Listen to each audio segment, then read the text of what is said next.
Juntası'nın yaptığı askeri darbe bu ülkenin, bu toprakların, kadim insanların beyinlerinde, kimyalarına, genlerinde çok zalimane izler bıraktı ve bırakmaya devam etmektedir. Öncelikle şunun bilinmesi gerekir ki 12 Eylül askeri darbesi bir toplumsal mühendislikti.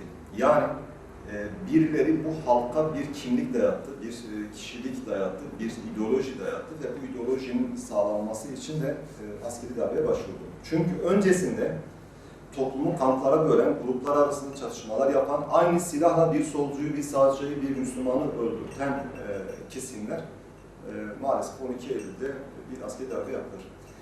Fakat askeri darbe yapmakla kalmayıp, yetinmeyip bir de Türkiye'nin dört bir tarafında ya da her bir yerinde, işte Diyarbakır'da, Ulucanlar'da, Metris'te, Mamak'ta işkencehaneler tabiri caizse kuruldu, tezgahlar kuruldu, işkence tezgahları kuruldu. Ve on binlerce gencimiz kimliğine, inancına, fikrine bakmadan bu işkencelerden geçirildiler. Ve gerçekten bu bir travmaydı. Fakat bana kalırsa bu iş bilinçli bir projeydi ve bu proje bence halen devam ediyor. Çünkü bugün Türkiye'de siyaset yapan birileri, bazı gruplar, bazı partiler bana kalırsa 12 Eylül askeri darbesinin ürünü pozisyondalar. Ve 12 Eylül fiili olarak halen devam ediyor bu kişilerin eliyle. Bunun en bariz ve somut örneği ise yapılan 12 Eylül referandumunda yapılan ve 12 Eylül darbesini yapan generallerin, rütbeli apoletli kişilerin yargılanmasını sağlayan anayasa değişiklik maddesine bazı siyasi partiler hayır kampanyası başlattı. Bir siyasi parti de boykot kararı aldı. Ve bu şunu gösteriyor ki 12 Eylül halen devam ediyor. Kenan Evren ve silah arkadaşlarının yargılanması yüreklerimizi biraz serinletmekle beraber bugün maalesef halen daha on binlerce insanımızın yüreğinde, beyninde, beyin hücrelerinde o kanlı, zalimane askeri darbenin izleri kalmaktadır. Ve bu askeri darbenin en büyük kalıntılarından bir tanesi de özellikle o toplumsal mühendislik dediğimiz olayla beraber eğitimde, devlet yönetiminde, yerel idareler eliyle varlığını sürdürmektedir. Mevcut İktidar Partisi'nin 12 Eylül referandumunda yaptığı anayasa değişiklik paketiyle beraber askeri darbe yapanlara ya da askeri darbe yapmaya kalkışanların yargılanması sevindirici bir olay. Fakat bize göre gerçekten yetersiz.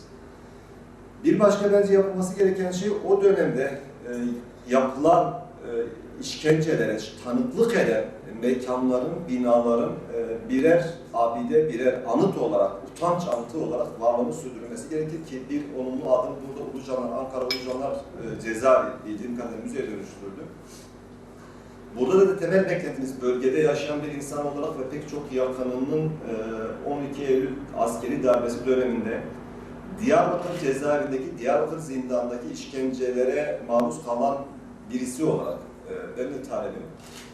Bunun yaşatılması ve toplum bilincinin, toplum hafızasının devamlı sağlanması için mutlaka buranın bir müzeye dönüştürülmesi, bir utanç müzesine dönüştürülmesi ki şu andaki genç kuşaklarımız ya da bizden sonraki kuşakların bu bilinçte olmasını sağlamak adına. 12 Eylül tabii tek başına aslında bir olay, kendi başına müstakil bir olay değil. Cumhuriyet'in kuruluşundan 12 Eylül 1980 yılına kadar gelen bir sürecin son noktası diye algılıyorum ben. Çünkü bu Türkiye'de kurulan Türkiye Cumhuriyeti özellikle 2. Meclis'le beraber bir dayatmaydı, ideolojik bir devletti. Ve 12 Eylül 1980 darbesi bu bilincin, bu dayatmanın son halkası. Ve maalesef 12 Eylül 1980 darbesinden en çok zarar görenler bu ülkenin Müslümanlarıdır, bu ülkenin mütedeyyin insanlarıdır. Ve 28 Şubat süreci de bunun bir devamı niteliğindeydi. Yani muhtıralar bunun bir devamı niteliğindeydi. Umuyoruz ve diliyoruz ki şu anda o acıklı olaylara tanıklık edenler mutlaka o günleri şimdiki kuşaklara, gençlere, çocuklarına, torunlarına yalan bir şekilde anlatmaları gerekir ki toplumsal hafızamız korunabilsin, varlığını sürdürebilsin.